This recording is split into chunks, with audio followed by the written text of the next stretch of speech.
Thank you guys. I really appreciate you guys taking a seat. I'm excited about how things are going so far. Are you guys enjoying yourself? Everything going all right? All right. So thank you to all the panelists and all of our lightning talks. I think I learned a lot today, and that was really awesome.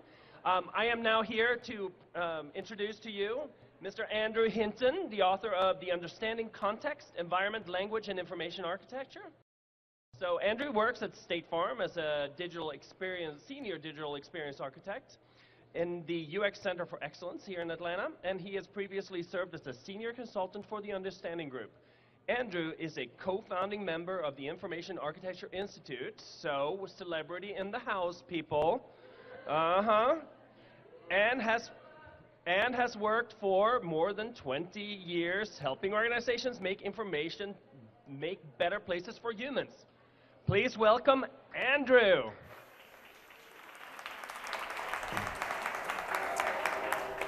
Hi, everybody. Was that loud enough? Can you hear me? Is mic on? Sorry. Is there a feedback? You want some feedback? Are you missing that yet? This is great. There's a lot of people here. This has turned into a big event. World IA Day is pretty awesome. And a couple times now, this organization called the Information Architecture Institute has been mentioned. Can I just encourage you to go out there and check it out and become a member, contribute. It is still, even though it's been around a long time now, it's still a small organization run by volunteers. And everybody that gets involved in it, it generally comes out feeling like they really were rewarded for that. So definitely encourage that. Patter, patter, patter while people get settled. No, we're good. Okay, I'm going to jump in. So I have a confession to make. And I don't know if I'm the only one here that's feeling this way, but lately I'm a mess. Anybody else? Thank goodness, because if I got up here and you were like, what the hell are you talking about? I'd be, okay, sorry. The rest of the talk has been suspended. Lately, just, especially since, well, even this time last year or so, right, I've just been obsessed. I'm an obsessive person in general. That's what my therapist tells me, or all my therapists, plural, have told me. But this has been weird, right? We're not in normal times. I don't think anybody can disagree with that, at least in this place we live in, right? This country we live in. So today I'm going to talk about something that's a little bit bigger than your typical design talk. It's a keynote, so I'm allowed, right? I want to talk about truth. I've been seeing the phrase post-truth a lot. You guys seen the phrase post-truth with a little dash, a little hyphen? Is that a dash or a hyphen? I'm terrible at that.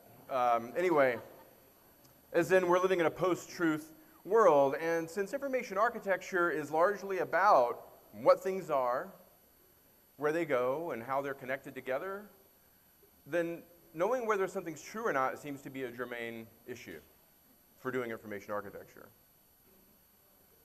It seems to me we ought to consider how can we do that kind of work if truth is called into question. So, for example, don't get ahead of me here. So, for example, a recent event occurred that caused shock, consternation. Millions of people, it resulted in these violent arguments between friends and neighbors and family members and coworkers. Some of us it made us question like who our neighbors are and how other people see the world. I'm sure you already know what I'm talking about. I'm talking about the dress. So everybody's heard of this, right? Okay, almost 2 years ago, February 26, 2015, a photograph of this dress went viral on the internet, and people were obsessed with it. How could two people look at the same picture and see completely different colors? Now, this is, gamed out, right? This isn't just the one picture. This has been adjusted to kind of give you a sense of the way it was looking to different people. It made some of us wonder if the rest of the world was playing a prank on us. Anybody else feel like this? Like, wait, you're messing with me, right? Is this one of these memes where it's like you heard from somebody else, oh, do this, and then it gets carried around, like those tweets where somebody says, oh, this is amazing, and then there's a link, and it's to another tweet that says, you've got to see this, and there's a, and you're like, okay, okay, guys, enough. I'm busy today. Why are you doing this? Like, it felt like that. Like, who's messing with me? But it was for real, right? There wasn't really a joke. It was just different people perceiving different things. Now, there are valid explanations for this phenomenon. They involve the complexities of how we perceive things, the way digital media works in general. Like, is it the same in print? Is it the same in person? When you're representing something in digital photograph, there's some differences there. And linguistics, right? Because really, part of what's going on here is what is blue? What is white? What is black? Is it the pigment in the fabric, or is it what we see reflected from it? So if you've ever tried to buy colors for your house that look great in the store, and then you paint them on the wall, and then you feel like you're in a day-glow nightmare because the lighting is different in your house, this kind of thing happens, right? So just one fun example of how we can be perceiving really different things in the world and understanding them in different ways. This story reminds me of this famous optical illusion. We've seen this before, right? Only a few? Okay, good. All right. I'm gonna make you move around. Just your arm though, because it would be hypocritical to make you move more than like one limb at a time. So is it a rabbit or a duck? Right? Okay, who can see both? Okay, good. All right. Sometimes people are like, I'm sorry, I just don't see it. And I'm like, this is like 150 years old. You haven't seen this before? Maybe it's a dabbit, a ruck. What's interesting is that you show this to people or similar optical illusions where you could see two different things. And if you put a label on it, it just slots them right into that, right? Oh, that's a duck, because it says duck, right? Oh, it's a rabbit. Oh, I see that rabbit. Yeah, it says rabbit there. Labels are powerful. Language is powerful. This is language too, by the way. It's just pictorial. Labels are powerful, and they nudge us into seeing things in different ways. Because if you put an optical illusion like this in front of somebody that's labeled, and they say, oh, I see this in it, it's not like they're rationally thinking to themselves, I don't know what this is, but I'm seeing a label. So, right? No, it's a this. Language, we swim in it, right? It's our natural medium as humans. It's been with us for over 1 million years, and in one way or another. And we don't realize, right, what it's doing a lot of the time in our world. Our environment, our whole environment nudges us all the time. It controls a lot of what we do in ways we don't understand, or every day we don't understand in just our daily activities, to the point where we think we're looking at truth. We think that we're seeing something the way it is, but then we're puzzled when somebody else sees a different truth, because their context is different from ours. Their way of understanding the world, and therefore the language about the world, has a different point of reference than ours. Now, this is not a value statement, right? This is not saying whether it is good or bad. It's just a fact. It's just a phenomenon in terms of the way meaning works. A recent cartoon shows a television newscast where the announcer says, "That was Brad with the Democratic weather, and now here's Tammy with the Republican weather." So with this newly pernicious meme of fake news, right, that sort of was used by one side and then got weaponized by another side, we're increasingly in conflict about what is true. It's getting to where you're starting to realize, oh, I've been taking for granted the fact that this publication prints true things, but now they're being called into question. So how do I find out? You can't possibly go around the whole world and just go to all the things that are being reported on and see for yourself, right? At some point, we've got to trust the information you're getting. Our identities and our communities very, very powerfully shape the way that we perceive the world around us, the way we grew up, all that stuff. You know this. So we had an election in the United States recently. Anybody kept up with that, the election? You're familiar with the election? I'm not sure if you've heard about it, so let me show you the results. These are the results. These are all accurate-ish. The one on the left is plainly manipulative, in a sense, whether they realize it, the person who made it realized it or not, because it's essentially equating square acreage with the voting populace. But it can be used to have a chilling effect on the people who are represented by the not red color in there to feel like, oh no, we're outnumbered, we better just get in line, right? The one in the middle is trying to kind of split the difference a little bit by having different shades, right? It's getting there.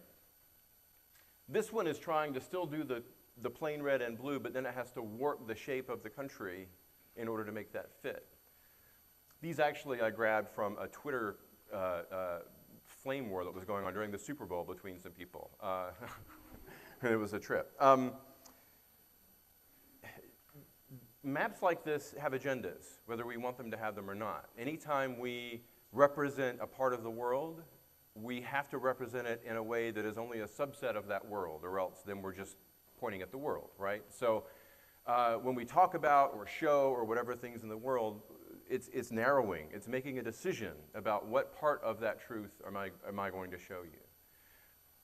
Most of the time we do that without thinking about it, because who has time to think about every darn thing we say or do? But no matter what you do here, you're going to run into the same problem, because people can be looking at the same facts and see different things in them, and they're going to mean different things to them. So here we go. We've been hearing phrases like real Americans. So those maps had a lot to do with this semantic storm around things like, who are the real Americans? We've been hearing our leaders say things like, the people. But then they'll talk about how, well, the people are like this, and these other ones are the enemies of those people. So does that mean that they are not people? Right? Well, that's the syllogism. If these are the people, and these are enemies of the people, then the enemies are not people. This is an old trick. We've seen it in history many times. These are labels, and labels have power. Whether we label something a duck or a rabbit or a person or a non-person, or even more malevolently in a way, just a blank, right? Labels matter. So locally, recent story in our state of Georgia, there's an effort underway to add non-citizen as a label to licenses of legal residents who have green cards. But it's just a label, right? I mean, all you're doing is you're adding more information to a license. How could it hurt? It's this little smidgen of metadata. It's an attribute in a database that we're just now making it visible. So technically, it's accurate. What's the harm? But think about how we use the word citizen in our colloquial everyday life. Do we think of it in this formal definition that is used in a municipal government? Or do we think of it as my neighbor? You're a citizen, all these citizens in here, right? We're all citizens together, trying to be good citizens. If you're not a citizen, you can't be a good one. So now what does it mean to take that little thing and stick it on driver's licenses, right? It meets the engineering requirements. It's accurate, it's technically accurate, but what does it mean? What does it mean in our cultural context? Who are the real people? Labels have power. Definitions have power. In Kansas, there's an effort to manipulate how the law treats gender by defining the word sex to mean male or female as absolute binaries, and then determining it by the chromosomes of the individual and identifying it by the anatomy.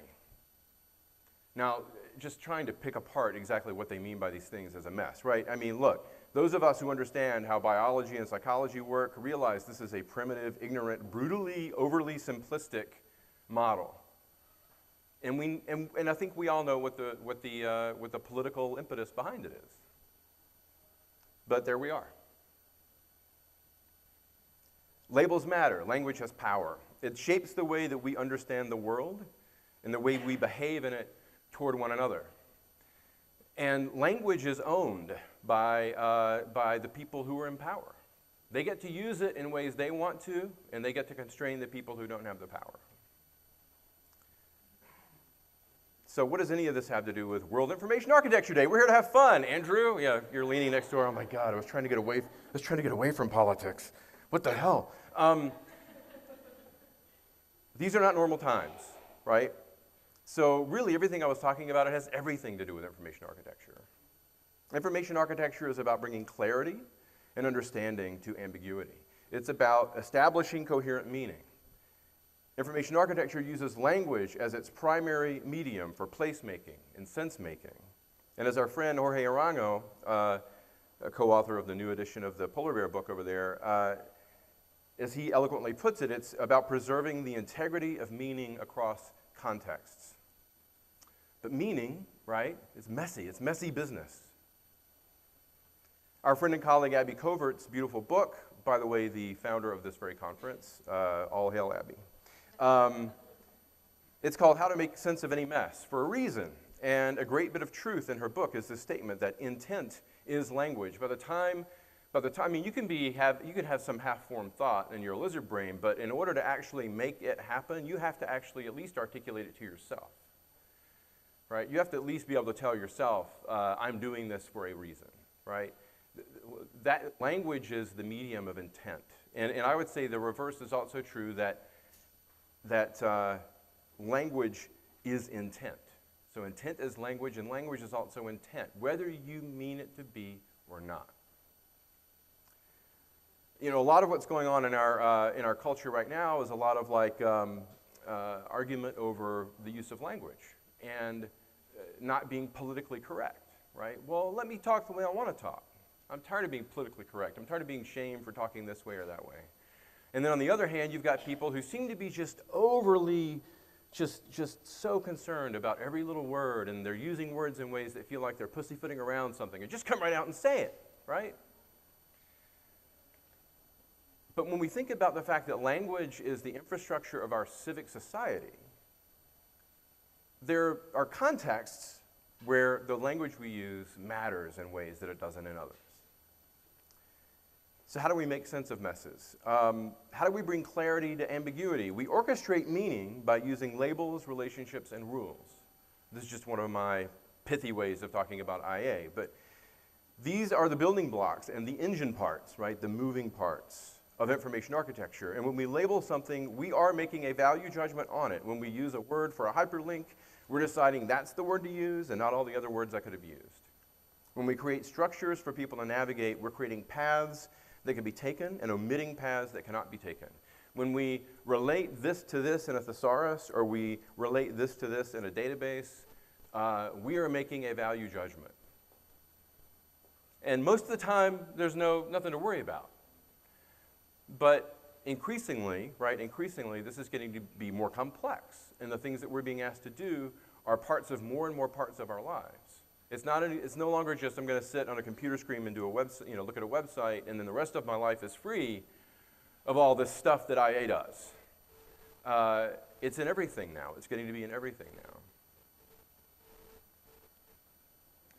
So, if you don't we love Charlie? Charlie, oh my God, love Charlie. Okay, anyway, Always Sunny, cue it up. Anyway, okay, in our jobs, look, most of us are just trying to get stuff done. Okay, we're covered up in service blueprints and maps and site maps and taxonomy spreadsheets and content inventories and, oh my God, the emails, they never stop.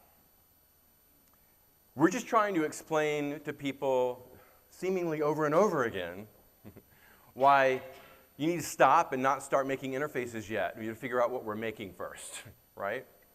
So we feel like this a lot of the time. How do we have room to worry about all this other stuff? Most of us are not world leaders or members of a Congress or a parliament, but lately, here's the thing, is lately I've been having trouble sitting with the idea that what I do for a living is somehow separate from history. That going to work or writing or presenting or teaching workshops, that's neutral, right? That I'm just going to do that, and the mechanisms that change the direction of the human story, that those are out there somewhere. And the more I think about it, the more I realize our work makes us legislators of a sort, whether we want to be or not. So did you hear that a third of US citizens don't know that Obamacare and the Affordable Care Act are the same thing? Obamacare was a nickname given to that legislation by the opposition as a pejorative, but it sort of got adopted by people like just calling it that. So we have millions of people who actually love their ACA benefits, but they blame all the stuff they don't like on quote-unquote Obamacare. These people voted. Now, we could say that they're stupid, but do we say this about our users? No. When we talk about our users, we think about the fact that they have limited bandwidth in their lives, they're busy, they're not here for my app. They're here for their life. And not everybody has time to keep up with all this politics crud, right? They just don't. So a little compassion, right, is good. And trying to understand the problem, because you don't actually help the problem by just going, well, you know, they're screwed. It's okay to, I think, to disagree, certainly on politics and everything else, but when it comes to, it's kind of like, you know, if you're a doctor, you're not going to not treat somebody because they're a jerk, right? Because they made a mistake. The same way if you're a designer, if you see people out there who maybe you don't agree with, but that they're doing things that are hurting themselves or other people because of decisions they're making, because the information is not clear. So my question is, why did it take this long to find this out? Right? Is there a design solution to this? So the other two stories here, Facebook and Google are having to come to grips with the fact that their technology platforms are not neutral. The way that their algorithms manipulate labels, connections, and relationships and the rules of the digital universes that they have spawned are reinforcing values of one kind or another, whether that's intended or not. So now they're needing to teach these machines what is good and what is bad. Now, those of us who know how hard it is to teach a machine anything with any kind of nuance, like, well, yeah, good, I'm glad they're taking care of some of these problems, but then on the other hand, you're like, but wait.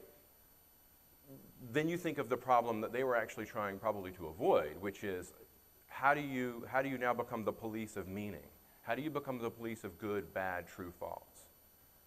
How do you teach an algorithm to do that? As our careers continue, we're all going to find ourselves in situations where we will be part of a project or a product strategy where seemingly innocuous definitions are being created that actually have much deeper implications. For example, all companies want to cultivate relationships with the best customers. That's good for business, right? Not so much with the customers who are not as desirable. So the company can give discounts, maybe, to the desirable ones, like make them feel good about being in the brand. The other ones, maybe you just don't help them as much. Maybe there's some disincentives. Maybe you just don't even cater to those customers at all, and then they're stuck having to go to some other option. This is a simple taxonomy. 2 terms in it. Done. Here's your spreadsheet, right? Good customer, bad customer. Here's your UI, you know. But there will be labels, relationships, and rules mapped out to teach systems this, and it's already come up a few times. AI, machine learning, things like that.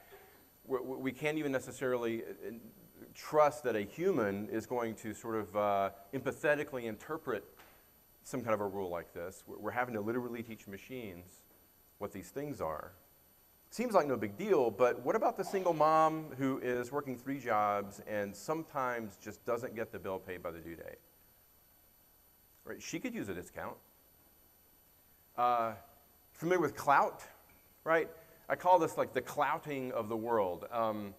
You know, this idea that like there's haves and have-nots, there's people on one side of the continuum or the other, and that we're sort of gaming life, right? And this is how health insurance is making more money. This is how lots of big services that we depend on in our lives are making more money, is by using big data to make this decision. The system doesn't already know the answer to this. We have to teach it. Somebody has to decide.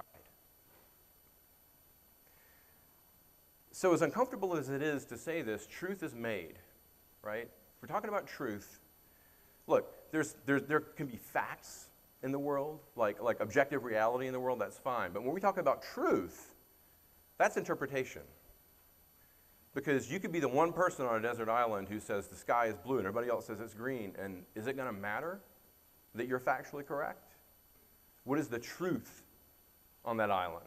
The truth is, it's green, because that's what's going to matter, right? So it puts a lot of responsibility on us. The fact that the truth doesn't just take care of itself. It's not neutral. It's not like we're just going to make a thing, and that thing, hey, use it however you're going to use it. I'm out of that. It's easier to assume that the most important truths are just going to be there, but they don't. It requires work, curation, and care. So there's a Shinto shrine in Japan that is a fascinating story. It's roughly 1,000 years old or so, but it's also never more than 20 years old. How can these two things be true at the same time? Well, anybody heard of this? Okay, good. They rebuild this every 20 years, and they have been doing it for hundreds of years. And it's a big ceremony. And it's based on the original design, right? So they use the same materials, they use exactly the same measurements and everything. And then they build another one next to it, and then they get rid of the old one, and then they, I don't know where the old materials go, maybe some incredibly expensive reclaimed coffee table somewhere, I have no idea. But it's kind of beautiful, right? This dedication to saying there's a truth to us, and we're going to dedicate a lot of resources and time to keeping it true, right, over time. For the people who follow this religion and participate in this ceremony, this is a way of continuing something true through generations. It's a metaphor for me in the sense of the fact that you can't just build it and then it's just going to be there, right? Somebody has to go, well, wait a minute, if we want it to still be there, we have to actually dedicate ourselves to keeping it there and keeping it what it is. Now, I don't think that necessarily, don't take the metaphor too far, right? I mean, I'm all for evolving things, iterating them, making them better over time. But I think it's a beautiful story. So when we use language, though, when we're working with language, it's different. We're not getting to take timber, right, and kind of be that concrete about it. When we use language to establish the pathways and places of our world, it can feel tiresome and tedious and oh so slippery. There's a point where it all starts to sound like gibberish or just bits of text we're moving around until somebody signs off on it. But those of us who are lucky enough to have jobs where we curate meaning have a great deal of responsibility.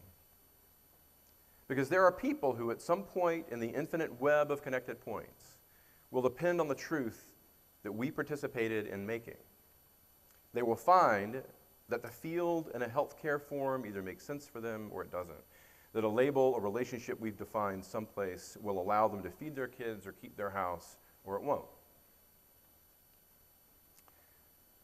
So at the Grammys, just a few days ago, somebody read this quote by Toni Morrison, and I'd actually never heard it before, and I thought, my goodness. Even though this was quoted at the Grammys, I am totally going to take this because I think it applies to information architecture as much as any artist. This is precisely the time when artists go to work. There is no time for despair, no place for self-pity, no need for silence, and no room for fear. We do language. That is how civilizations heal. Y'all, there was a time when I thought I might, have thought a quotation like this was overly grandiose or self-important to apply this to our work. Things have changed. I don't think that anymore. So, thank you.